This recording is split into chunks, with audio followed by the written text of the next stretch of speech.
સુરત શહેર traffic police દ્વારા વિશેષ ડ્રાઇવનું આયોજન કરવામાં આવ્યું છે, જેમાં લાલ દરવાજા વિસ્તારમાં નો પાર્કિંગમાં પાર્ક કરેલ વાહનો પર તવાઈ કરવામાં આવી છે। ગુજરાત રાજ્યમાં સુરત શહેર આમ તો વિકાસમાં સૌથી આગળ છે, પણ સુરતના લોકો ટ્રાફિકના નિયમો તોડવા અને તોડેલા નિયમના રૂપિયા ભરમાં સૌથી પાછળ હોય તેવું જાણવા મળી રહ્યું છે। સુરત શહેર ટ્રાફિક પોલીસ દ્વારા વિશેષ ડ્રાઇવનું આયોજન કરવામાં આવ્યું છે।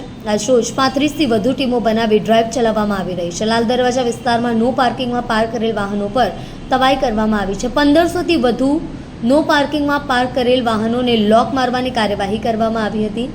આગામી સમયમાં ડ્રાઇવ વધુ તેજ બનાવવામાં આવશે। વાહનોને લોક કરતા લોકોમાં ફફડાટ વ્યાપી ગયો હતો। આજ રોજ માનનીય પોલીસ કમિશનર શ્રી અનુપમસિંહ ગેહલોત સાહેબ, અમારા ટ્રાફિકના જોઈન્ટ કમિશનર શ્રી ચૌધરી સાહેબ તેમજ ડીસીપી શ્રી અમિતા વાનાણી મેડમની સૂચના અને માર્ગદર્શન હેઠળ આજરોજ અમારે લોકિંગ તેમજ નો પાર્કિંગ જે આડેધડ સિટીમાં કરવામાં આવે છે અને જેના કારણે રૂટીનમાં જે વાહન ચાલકો રોડ પરથી પસાર થાય છે એને જે અડચણ ઊભી થાય છે અને એમનો જે ટાઈમ સમય બગડે છે, તેમજ સિગ્નલની પાસે જ્યારે આવા અડચણનું વાહન હોય છે ત્યારે તો ઘણાને સિગ્નલનો સમય પણ ચૂકી જવાનો વારો આવતો હોય છે।